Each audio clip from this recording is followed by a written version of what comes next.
A sociedade costuma exigir que a gente viva dentro de caixas rígidas, homem ou mulher, sagrado ou profano, luz ou escuridão. Alexia Melusine surge como uma anomalia nesse sistema.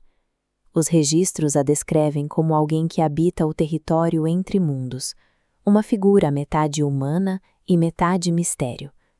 O vácuo existencial dela nasce de uma dualidade profunda.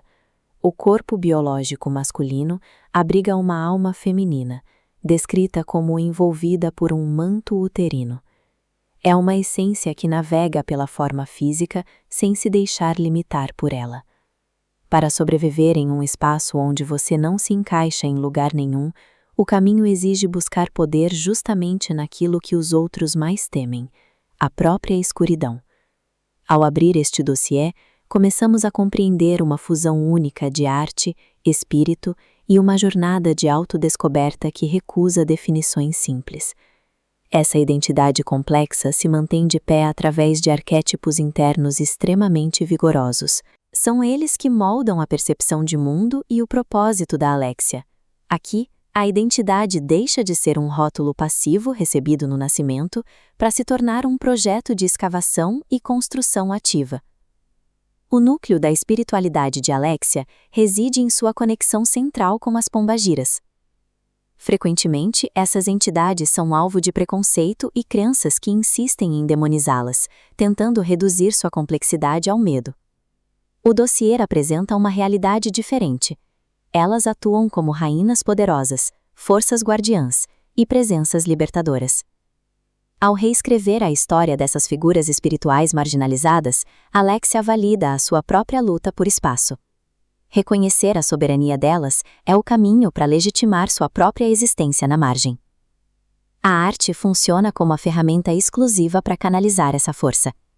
É a linguagem que Alexia utiliza para traduzir o invisível.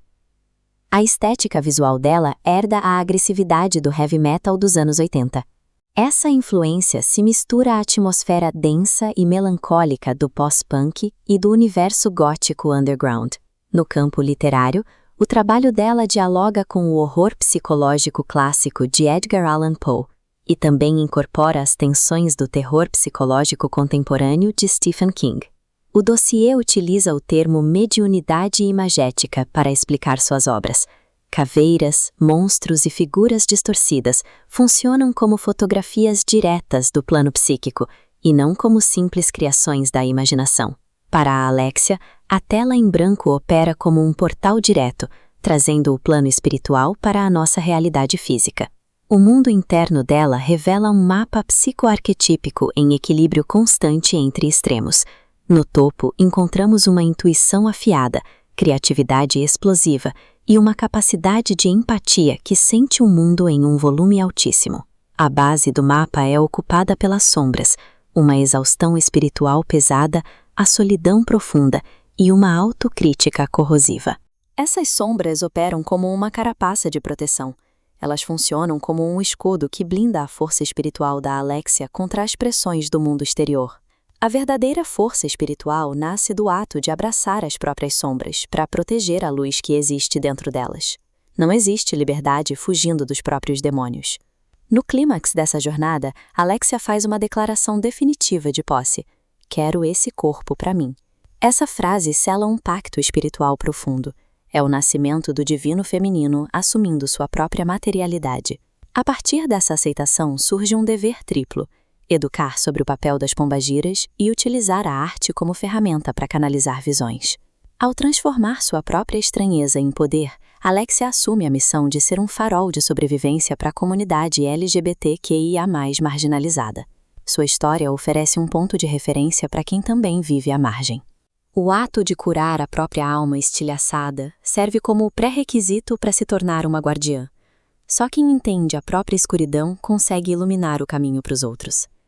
No fim, o dossiê revela alguém sensível e intensamente mediúnica, que aprendeu a conversar com o escuro sem recuar. A libertação que ela encontrou nasceu justamente no núcleo daquela escuridão que lhe disseram para evitar. Se a nossa identidade é uma história que está sendo escrita agora, quem é que está segurando a sua caneta? A obra de arte mais profunda que alguém pode criar é a história de quem se é de verdade.